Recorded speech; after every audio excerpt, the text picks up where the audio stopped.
कटघुरी का गौरव बढ़ाया इफ्तिखार रहमान ने। नगाम जिले के धिंग थाने के अंतर्गत कतलगुरी गांव का गौरव बढ़ाया इफ्तिखार रहमान ने। दूरस्थ बांग्लादेश के रंगपुर कम्युनिटी मेडिकल कॉलेज से चिकित्सा विज्ञान में स्नातक परीक्षा में उच्च श्रेणी में उत्तीर्ण होकर इफ्तिखार रहमान उर्फ माणिक ने गांव का मान बढ़ाया। जानकारी के अनुसार कतलगुरी पीबी गर्ल्स स्कूल के शिक्षक सैदुर रहमान और टुकटुकी जिला परिषद की पूर्व सदस्य अनवारा सुल्ताना के इकलौते पुत्र इफ्तिखार रहमान ने 19 जनवरी को घोषित चिकित्सा विज्ञान की राष्ट्रीय परीक्षा बोर्ड की विदेशी चिकित्सा स्नातक परीक्षा में भी उच्च श्रेणी में उत्तीर्ण होकर क्षेत्र का गौरव बढ़ाया। आज माणिक के निवास पर रूपहीहाट विधानसभा क्षेत्र के विधायक नूरुल हुडा, असम महिला कांग्रेस की उपाध्यक्षा रेहानुल मिराज, टुकटुकी प्रेस क्लब के अध्यक्ष जालालुद्दीन अहमद और आसपास के क्षेत्र के कई लोगों ने इफ्तिखार रहमान का फूलम गामोसा, चपी आदि से सम्मानित किया। আজি মোৰ একমাত্ৰ ল'ৰা ইফতিকাৰ ৰহমান চিকিৎসক হৈ ওলাইছে বা মোৰ অন্তৰৰ পৰা তেওঁলৈ মোৰ অশেষ ধন্যবাদ জ্ঞাপন কৰিছোঁ। কাৰণ পুত্ৰ হয় মোৰ, কিন্তু সকলোৰে ইয়াৰ ওপৰত আশা ভৰসা আছিলে, সকলো দোৱা আৰু আশীৰ্বাদ আছিলে মোৰ ল'ৰাটোৰ ওপৰত। কটকগুৰি গাঁৱৰ ইফতিকাৰ ৰহমান ইতিমধ্যে বাংলাদেশৰ এখন মেডিকেল কলেজৰ পৰা MBBS পাছ কৰি আহিছে।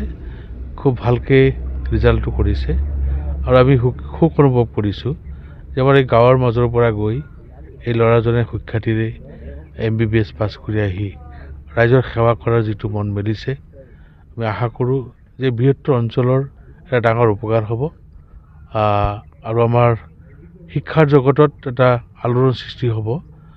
ইফতিকাৰক বহুতে অনুসৰণ কৰিব আৰু ইফতিকাৰক অনুসৰণ কৰি যাতে শিক্ষাৰ প্ৰতিযোগিতাত আমাৰ নৱপ্ৰজন্ম ভালকৈ উৎসাহিত হ'ব পাৰে, তাৰ কাৰণে ইফতিকাৰ এটা উদাহৰণ থাকিব আৰু মোৰ ফালৰ পৰা, মোৰ পৰিয়ালৰ ফালৰ পৰা ইফতিকাৰ ৰহমানক ধন্যবাদ আৰু কৃতজ্ঞতা জ্ঞাপন কৰিছোঁ।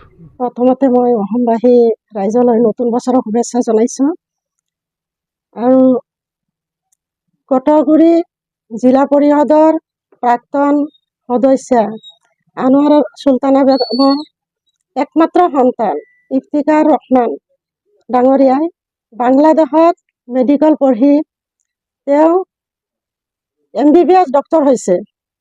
তেওঁৰ ৰিজাল্টটো শুনি আমি অত্যন্ত সুখী হৈছোঁ আৰু তেখেতক আমি ধন্যবাদ জনাইছোঁ আৰু তেখেতৰ পৰিয়ালবৰ্গলৈ আমি ধন্যবাদ জনাইছোঁ যে সঁচাই ইফতিকাৰ ৰহমান এজন সুযোগ্য সন্তান।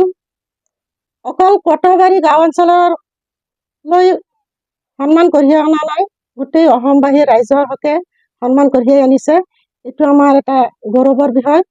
গতিকে আমি ইফতিকাৰ ৰহমানক অশেষ অশেষ ধন্যবাদ জনাইছোঁ আৰু আমাৰ ফালৰ পৰা দোৱা থাকিল। কটকগুৰি অঞ্চলবাসীলৈ এটা সুখবৰ আহিছে। আমাৰ যিটো সদৌ এক্সিট এণ্ট্ৰেঞ্চ গৈছিলে মেডিকেলৰ, আমাৰ এণ্ট্ৰেঞ্চত আমাৰ ইফতিকাৰ ৰহমান ডাঙৰীয়াই